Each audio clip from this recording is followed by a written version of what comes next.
चौबे स्वागत करती हूँ आपका हमारे आज के कार्यक्रम हमारे मेहमान में। दर्शकों, समाज सेवा मानव हृदय में एक उच्चतम भावना मानी गई है। इसी बात को आगे ले जाते हुए मैं आज आप सभी की मुलाकात समाज के वरिष्ठ समाज सेवक लोकचंद जिनियानी जी से कराना चाहती हूँ, जो कि मैनेजिंग ट्रस्टी सेवा सदन आई हॉस्पिटल से हमारे साथ यहाँ मौजूद हैं। नमस्कार सर, बहुत बहुत स्वागत है आपका हमारे कार्यक्रम में। सर, चर्चा की शुरुआत करना चाहूँगी मैं। आपके मन में समाज सेवा का भाव कब आया और क्या प्रेरणा मिली आपको समाज सेवा के लिए? मैं एक्चुअली 1992 में परमहंस संत हृदयराम साहब जी का सानिध्य मिला जी। तो साक्षात परमात्मा का रूप थे जी। जब उनसे मिला तो मुझे काफ़ी उनसे मैं इम्प्रेस हुआ। उनका जो जीवन, पूरा जीवन उनका दीन दुखियों की सेवा के लिए समर्पित था। वो उन्होंने जीवन में कोई मंदिर नहीं बनाया, पर पूरा जीवन गरीब दीन दुखियों की सेवा करते रहे। उनकी जो फिलॉसफी थी, बूढ़े, बच्चे और बीमार हैं परमेश्वर के यार, करें भावना से इनकी सेवा, पाएंगे लोक परलोक में सुख अपार। इस भावना से उनका सारे सेवा कार्य चलते थे। और वो बोलते थे कि सेवा सिंपैथी के साथ नहीं, एम्पैथी के साथ करें। दुखी प्राणी के दुख में उतर जाए, उसका दुख खुद पे महसूस करें, तभी वो उनका एक्सपेक्टेड लेवल का आप सेवा कर पाएंगे। और सेवा ऐसी भावना से करें कि दुखी प्राणी के अंतर मन से आपके लिए आशीर्वाद निकले, तभी आपकी वो सेवा सफल है। तो जब मैं उनसे मिला तो मैं बहुत इम्प्रेस हुआ। फिर मैंने पूरा जीवन उनके सानिध्य में समर्पित कर दिया।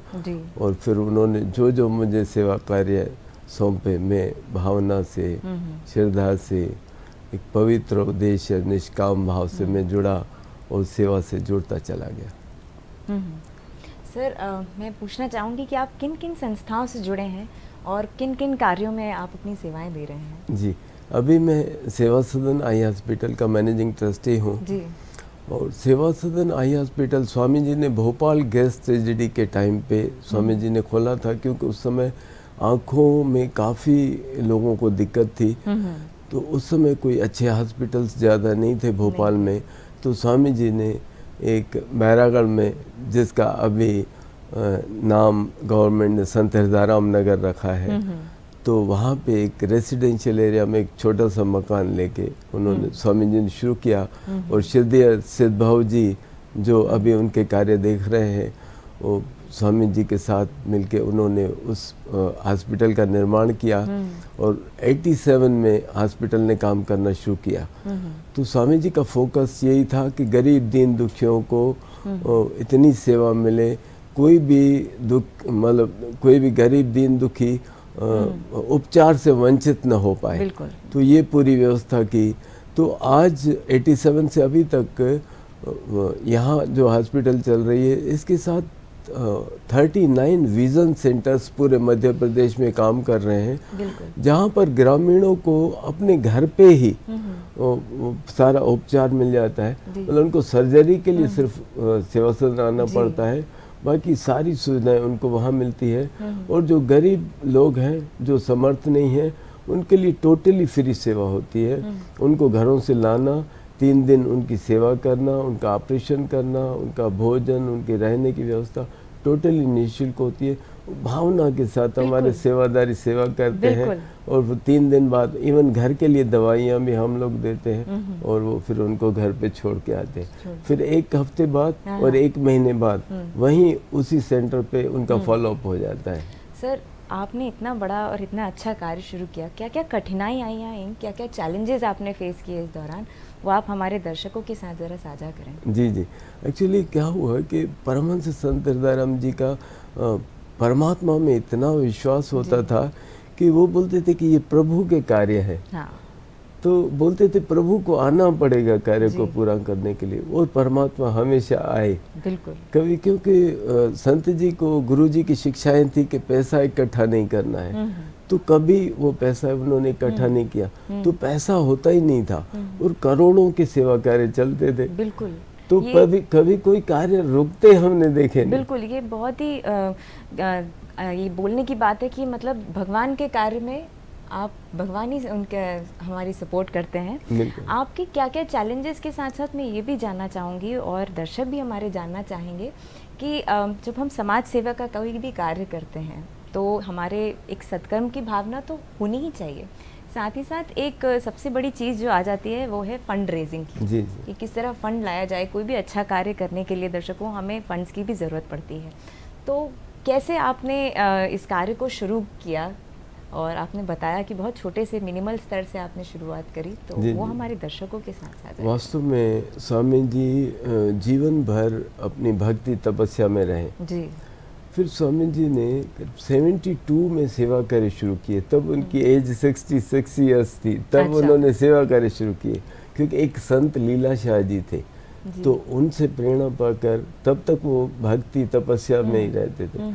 तो उन्होंने संत जी लीला शाह जी ने स्वामी जी को बोला कि गरीब दीन दुखियों की सेवा भी प्रभु की सेवा है, तो हमें उसमें भी कुछ कार्य करना चाहिए। तो स्वामी जी ने 72 में तब साधु वासवानी स्कूल की स्थापना की, जहाँ गरीब जो पैसे के अभाव में पढ़ नहीं पाते थे उनका एजुकेशन शुरू किया।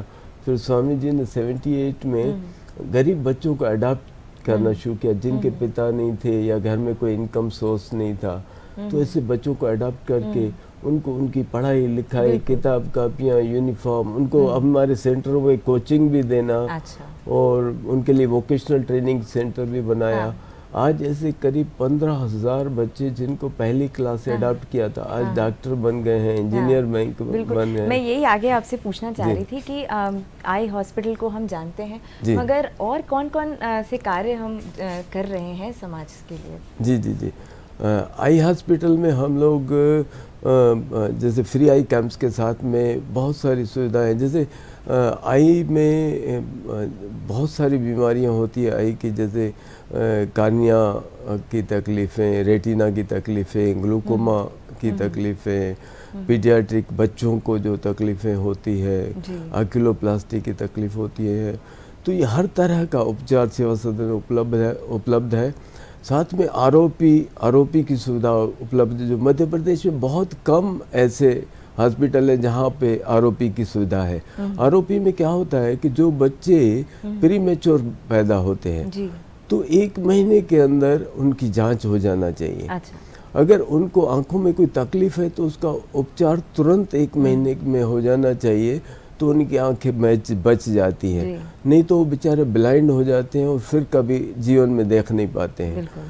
तो बहुत तरह की ये हर तरह की मतलब आई से रिलेटेड जो भी तकलीफ़ें हैं उन सब का उपचार वहाँ सर ये जानना चाहेंगे कि जिस तरह कभी कोई मरीज़ हमारे हॉस्पिटल में आया, तो किस तरह उसका उपचार किया जाता है? क्योंकि मैं ये बात बहुत अच्छे से समझती हूँ कि समाज सेवा का काम बहुत अच्छा है, मगर कोई भी पीड़ित आता है तो वो कोई भी इलाज को लेके काफ़ी भयभीत रहता है कि किस तरह आगे बढ़ेगा ये कार्य, कैसे होगा। तो जब कोई पीड़ित आता है हमारे पास तो हम उसका शुरुआत कैसे करते हैं, कैसे काउंसलिंग की जाती है? क्योंकि लोगों के मन में इलाज को लेके भी बहुत सारे संदेह रहते हैं, क्योंकि वे नहीं जानते। बराबर। एक्चुअली क्या होता है कि जिस समय वो पेशेंट आता है तो रिसेप्शनिस्ट जो होते हैं वही काफ़ी तो उनकी समस्याएं दूर कर देते हैं। फिर डॉक्टर से उनका मुलाकात होता है, तो डॉक्टर से भी वो प्रश्न करते हैं, पर डॉक्टर से बहुत कम प्रश्न कर पाते हैं पेशेंट्स। तो फिर हमारे काउंसलर्स होते हैं, जो काउंसलर्स वो उनकी पूरी मतलब उनकी जो भी शंकाएं मन में हैं तो वो सब तृप्त करते हैं, उनके जवाब देते हैं। साथ में हमारे जो पेशेंट केयर टेकर्स है, वॉलंटियर्स है, वो स्वामी जी ने उनको ऐसा मोटिवेट किया है, तो बहुत ही सेवा भावना के साथ उनकी सेवा करते हैं। सर ये जो ग्रामीण अंचल के लोग आते हैं या अन्य वर्ग के लोग आते हैं, तो सरकार की कौन कौन सी योजनाओं का लाभ वो हमारे इस सेवा सदन में ले सकते हैं?